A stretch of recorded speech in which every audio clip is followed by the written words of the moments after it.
श्रेय तो माँ बाप का ही है। जी, आप दोनों ने एक अच्छा मुकाम हासिल किया है। आप एक प्रतिष्ठित इंजीनियर के रूप में हैं और आप विदेश में काम कर रहे हैं।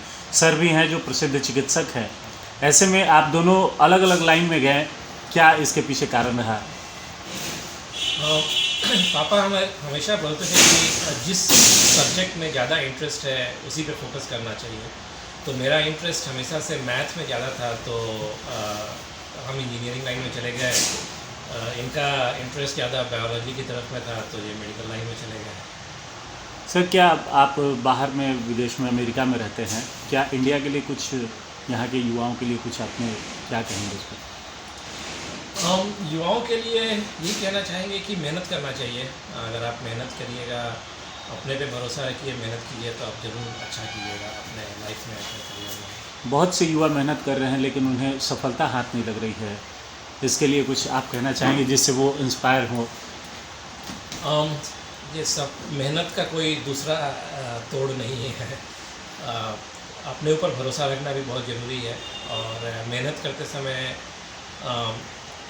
एक सेल्फ इवैल्यूएशन कर लेना चाहिए कि क्या हम अचीव कर सकते हैं, और ऐसा टारगेट बनाइए जो आप अचीव कर सकते हैं, और फिर उसके लिए जमकर मेहनत कीजिए और भरोसे के साथ मेहनत कीजिए तो ज़रूर। शिक्षा आपका कहाँ से हुआ सर? आप मेरी प्राइमरी शिक्षा तो स्कूलिंग तो आरा से ही हुई है। हम आरा जैन प्राइवेट स्कूल, सरकारी?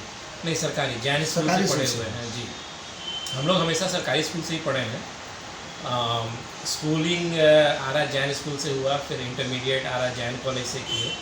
उसके बाद इंजीनियरिंग किए, वो भी सरकारी कॉलेज है, IIT बॉम्बे भारत सरकार का कॉलेज है। और आज के जो लोग हैं प्राइवेट स्कूल के ही सरकारी स्कूल भाई नहीं है, क्या कहें इस पर आज के लोगों को? जैसे आप लोग सरकारी गवर्नमेंट स्कूल से आगे बढ़े हैं, अभी लोग अधिकतर बाल बच्चे को प्राइवेट स्कूल पर बेटा।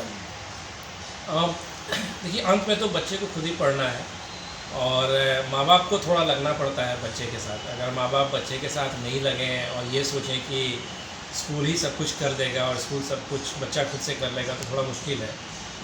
हम लोगों के केस में भी हमारे पिताजी लगे रहते थे हमारे साथ, तो वो एक बहुत इम्पोर्टेंट फैक्टर है। एक सर और सवाल कि आपके भाई साहब जो हैं बहुत समाज सेवा करते हैं, मरीजों को बहुत, क्या कहें इनके लिए, बहुत मैंने गरीबों को ज़्यादा समाज सेवा में भी ज़्यादा करते हैं। नहीं, बहुत अच्छी बात है। एक कहा जाता है कि आप जो अर्न करते हैं अपनी सैलरी का, उसका एक छोटा सा परसेंटेज समाज को देना चाहिए। चाहे आप जितना भी अर्न करते हैं, उसका एक छोटा सा परसेंटेज समाज को देना चाहिए। या तो आप अपना पैसे दे रहे हो या समय दे रहे हो, जो भी दे रहे हो, लेकिन समाज को देना चाहिए। तो बहुत अच्छा लगता है देख करके कि डॉक्टर प्रतीक समाज के लिए करते हैं, और मैं भी वहाँ से जितना कुछ हो सकता है समाज के लिए, अपने आरा और भारत के समाज के लिए, और इसके साथ साथ जहाँ रहते हैं उसके समाज के लिए भी करना चाहिए। तो जहाँ रहता हूँ मैं, वहाँ के समाज के लिए भी करता हूँ, और यहाँ के समाज के लिए भी करता हूँ। आप तो बाहर रहते हैं, बहुत दिनों बाद मिलना जुलना होता होगा अपने भाई से। साल में एक बार तो मिनिमम हो ही जाता है, कई बार उससे ज़्यादा हो जाता है। सर, आप क्या कहेंगे इस पर? क्या अनुभव है आपका? बहुत दिनों बाद मिलते होंगे आप। नहीं, सबसे बड़ी बात है कि ये रहते हैं US में, लेकिन वहाँ से भी इनकी जो समाज के प्रति उत्तरदायित्व है वो पूरा करते हैं। प्रतिवर्ष उनके द्वारा पिताजी को भेजकर, पैसे देकर, जाड़े में कंबल वितरण का कार्यक्रम या अन्य तरह का माइनर डोनेशन के माध्यम से हम लोग कोशिश करते हैं कि सब लोगों को सहयोग मिल सके। एक छोटी सी राशि बहुत बड़ी राशि जाती है, और छोटे छोटे सेविंग्स में से समाज के लिए कुछ करना हम लोग का भी दायित्व बनता है।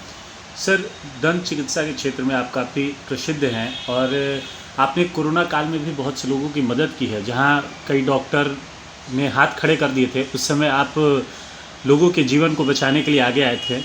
क्या इसके बारे में क्या कहेंगे? देखिए, कोरोना एक भयावह त्रासदी थी एक तरह की, और उस समय हम लोगों का सबसे बड़ा अहम रोल था। कई पेशेंट्स को, तो हर पेशेंट्स को ये भी नहीं पता होता है, खासकर हमारे ज़िले में सुदूर देहात क्षेत्रों में, कि हाई फीवर में पैरासीटामॉल भी लेना होता है। ऐसी परिस्थिति में छोटी सी सहायता हम लोगों की, एक छोटा सा राय, टेलीफोन का ऑफ ना करना, उनके थोड़े से नज़दीक जा कर के उनको कंसलेशन और उनको क्या करना और कैसे दवाई लेनी है, इस बारे में बता देने से ही कई लोगों की जान बच गई। नहीं तो उस समय जो भयावह त्रासदी थी उसमें इग्नोरेंस भी हो जाता और कई लोगों की कैजुअलिटी हो जाती। इस सब को ध्यान में रखते हुए हम लोगों ने अपना कार्य किया, जो हम लोगों को सरकार के द्वारा उत्तरदायित्व दिए गए थे उसको हम लोग बखूबी निभाए। अभी लगातार खबरों में आ रहा है कि फिर ठंड बढ़ने के साथ ही चाइना और अदर कंट्रीज़ में कोरोना के मामले बढ़ते जा रहे हैं। ऐसे में भारत के लोगों और आरावासियों से क्या अपील करेंगे? देखिए, सजग रहने की तो हमेशा ज़रूरत है। बीमारी एक ऐसी चीज़ है जिससे हमेशा, और प्रिवेंटिव केयर में तो हमेशा रहना चाहिए। और जहाँ तक ये एक वायरल डिजीज़ था और भगवान न करे अब ऐसी नौबत आए, लेकिन अभी भी हम लोगों को चाहिए कि कोरोना बिहेवियर प्रोटोकॉल्स जो भी हैं उसका हम लोग अक्षरशः पालन करें और कोशिश करें कि केवल कोरोना ही नहीं, अन्य तरह की कई बीमारियां भी आदमी जो है अपने जीवन शैली से, अपने हाइजीनिक कंडीशन से मेंटेन रख सकता है। तो ये एक यूनिवर्सल प्रिकॉशन की बात होनी चाहिए। यूनिवर्सल प्रिकॉशन ऑलवेज मेंटेन रहे। यूनिवर्सल प्रिकॉशन बेस्ट ट्रीटमेंट होगा, प्रिवेंटिव ट्रीटमेंट होगा। बहुत से लोग आपके समाज सेवा के बारे में नहीं जानते हैं कि आप गरीबों की लगातार सेवा करते हैं। आपके क्लिनिक में भी कोई आए तो उन्हें आप मदद करते हैं। ऐसे में उन लोगों के लिए क्या कहेंगे कि जिन लोगों को नहीं पता है उनके बारे आपके बारे में?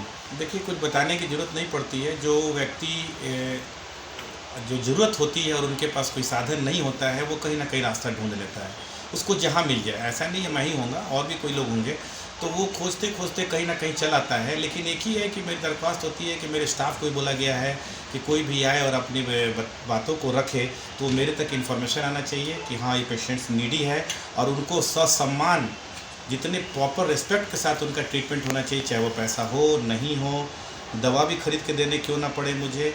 मैं शुरू से 14 वर्षों से ये काम कर रहा हूँ और आज भी तो जारी रहता है।